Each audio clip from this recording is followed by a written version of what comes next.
Hello everyone, once again welcome to all of you. So हम आज जा रहे हैं बात करने एक बहुत इंपॉर्टेंट टॉपिक जो कि जेएनएम सेकेंड ईयर और बीएससी नर्सिंग सेकेंड ईयर के लिए बहुत ज़्यादा ही इंपॉर्टेंट है, जो कि अक्सर एग्जाम में पूछता है। उस टॉपिक का नाम है डायबिटीज़ मेलाइटस। तो इसमें हम सबसे पहले बात करेंगे डायबिटीज़ मेलाइटस होता क्या है, उसके बाद हम टाइप्स के बारे में बात करेंगे और उसके बाद उसकी क्लिनिकल मैनिफेस्टेशन की यानी कि साइन और सिम्टम्स क्या होते हैं उसके बारे में बात करेंगे और लास्ट में हम मैनेजमेंट के बारे में बात करेंगे।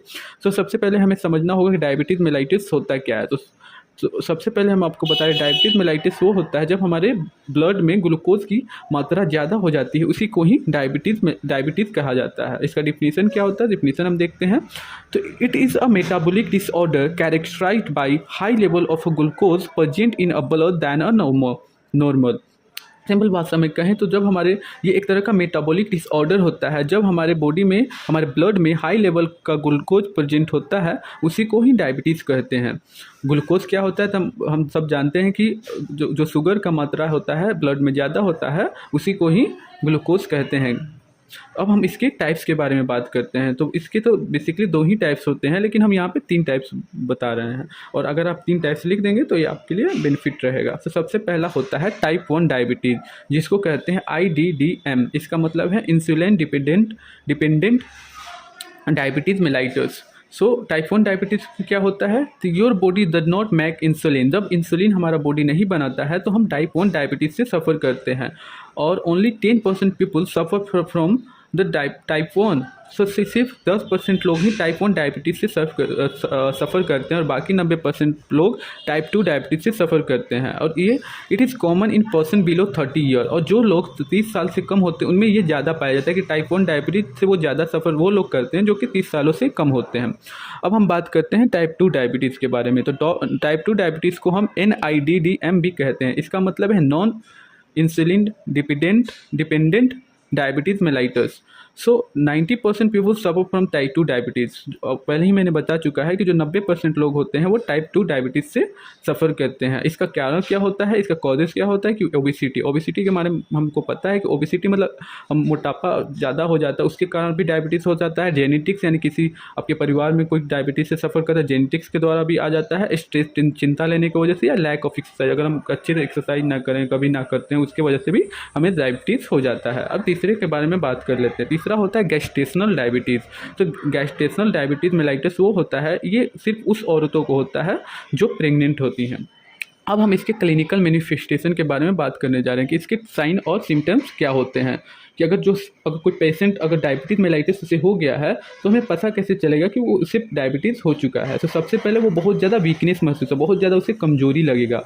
ही will loss their weight as well. वो अपना जो है वेट बहुत ज़्यादा लॉस करेगा। और प्रोलॉन्ग वाउंड हीलिंग, उसका जो घाव होगा वो जल्दी से हील नहीं होगा, उसको बहुत ज़्यादा टाइम लेगा। और फैटिग यानी कि फैटिग मतलब क्या होता है, लैक ऑफ एनर्जी, यानी बहुत ज़्यादा एनर्जी की कमी उसे महसूस होगी। हाई हाई हाइपरग्लाइसेमिया होता है जब हाइपरग्लाइसेमिया से भी वो सफ़र करेगा। अगला है पोलोरिया क्या होता है, excess of release of urine, जब हमारे बॉडी से ज़्यादा मात्रा में यूरिन रिलीज होता है उसी को ही पोलोरिया कहते हैं। ये सब साइन और सिम्टम्स में कमजोरी होगा, आप लॉस वेट करेंगे, आप बहुत ज़्यादा एनर्जी से, आपको लैक ऑफ एनर्जी होगा, आपका जो घाव होगा वो जल्दी हील नहीं होगा, आपका बहुत ज़्यादा यूरिन बॉडी से निकलेगा। यही सब है डायबिटीज़ का साइन और सिम्टम्स। अब हम बात करते हैं मैनेजमेंट के बारे में। मैनेजमेंट में सबसे पहले हम मैनेजमेंट की बात करेंगे, उसके बाद नर्सिंग मैनेजमेंट की बात करेंगे। तो सबसे पहले मैनेजमेंट में होता है इंसुलिन थेरेपी। हमने बताया है कि टाइप 1 डायबिटीज़ में क्या होता है, इंसुलिन जब हमारे बॉडी में अच्छी तरह से नहीं बनता है तो इसकी वजह से हमें इंसुलिन की कमी हो जाती है, जिसकी वजह से हम टाइप 1 डायबिटीज़ से सफ़र करते हैं। तो हमें क्या लेना चाहिए, अगर टाइप 1 डायबिटीज़ हो तो इंसुलिन थेरेपी लेना चाहिए। दूसरा है न्यूट्रिशनल थेरेपी हमें लेना चाहिए, जैसे कि लो कैलोरी डाइट, यानी जो चीज़ वो ऐसा खाना लेना चाहिए जिसमें कैलोरी की मात्रा कम हो, और हाई फाइबर डाइट और फाइबर की मात्रा ज़्यादा हो, वो ऐसा खाना खाना चाहिए डायबिटीज़ के वक्त।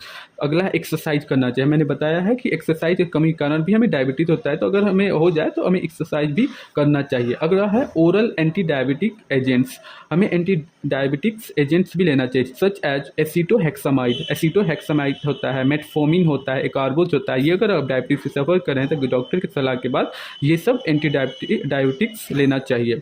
और एक है फार्माकोलॉजिक थेरेपी, और फार्माकोलॉजिक थेरेपी भी करवाना चाहिए। ये हो गए मैनेजमेंट के बारे में। अब हम बात करते हैं कि नर्सिंग मैनेजमेंट की, नर्स की क्या क्या मैनेजमेंट होती है एक पेशेंट के थ्रू।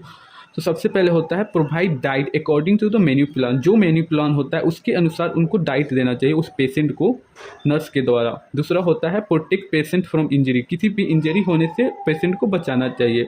मोनीटर वेट, और उसका जो पेशेंट है उसका वेट का मोनीटर भी करना चाहिए, कहीं कम ज़्यादा तो नहीं हो रहा है, वो भी देखना चाहिए।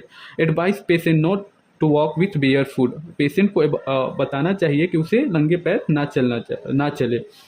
Advice patient to do exercise, हमने ऑलरेडी बता चुका है मैनेजमेंट में भी कि इसमें भी बोल दे रहे हैं कि जो नर्स है उन्हें सलाह देनी चाहिए कि पेशेंट एक्सरसाइज करें।